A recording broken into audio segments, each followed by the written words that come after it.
This is a plan that was agreed to by 179 nations. It's called the Agenda for the 21st Century.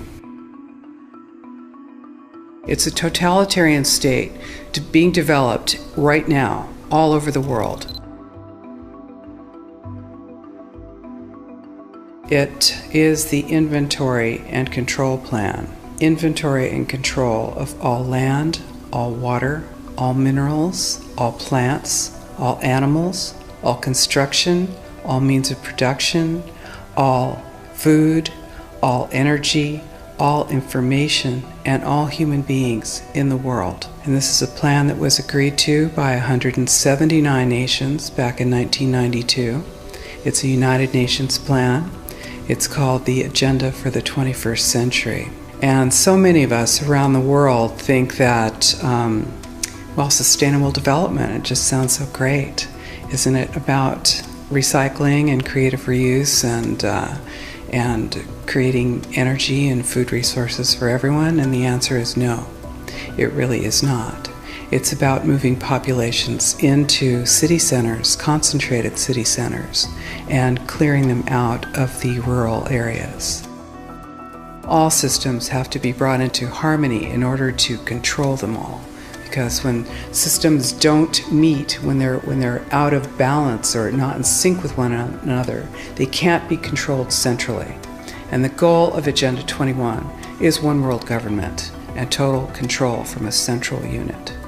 Every nation that signed on to Agenda 21 has its local Agenda 21 plan. People in the United States are completely unaware of this. If I go out and talk about this, the United States press attacks me and calls me, which is totally ridiculous. It is but it's not a theory. It's a fact.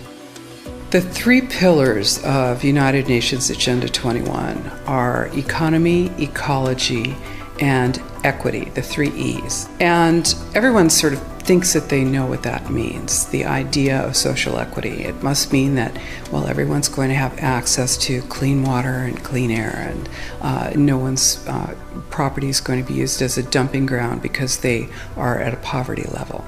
But really what social equity is about impoverishing huge portions of the population and bringing down the developed nations.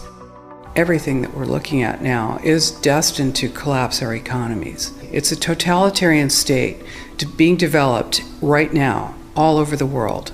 And what major corporations want in this development is to be able to have full movement of workers without borders or boundaries, to be able to move their goods through without regulations, and to reduce wages. And so this is the goal. So this is what you find with social equity. And of course, economy and ecology is about, these are the three circles: economy, ecology, and social equity. And where they meet in the center is balance. But really that balance is a communitarian balance. So it's not balance of well-being of the people. What it is it's a balance for corporations so that they can exploit and control and have populations in an area, in tightly packed, dense areas, so that they can be surveilled and managed. And this is what that balance looks like as far as the development of a totalitarian state is. The mainstream media is owned by 5 major corporations, and you're not going to get this information from the mainstream press. So you need to be your own press. You need to educate yourself. You need to get out there and educate your neighbors, your community, your real community. You need to help your children understand that they're being indoctrinated from pre-kindergarten to postgraduate school. All of us have a responsibility to ourselves and to others. This is true community, to work for personal freedom. And always remember that even though we work as a group, if we do work as a group, we're all individuals in those groups, and we answer only to ourselves. And this is essential. It's essential as free human beings. This is what we are. We are free, and we need to continue to be free. And I do believe that we will win, but we have to become aware that there is a fight, and then make our friends and our neighbors and our community aware as well, and work together.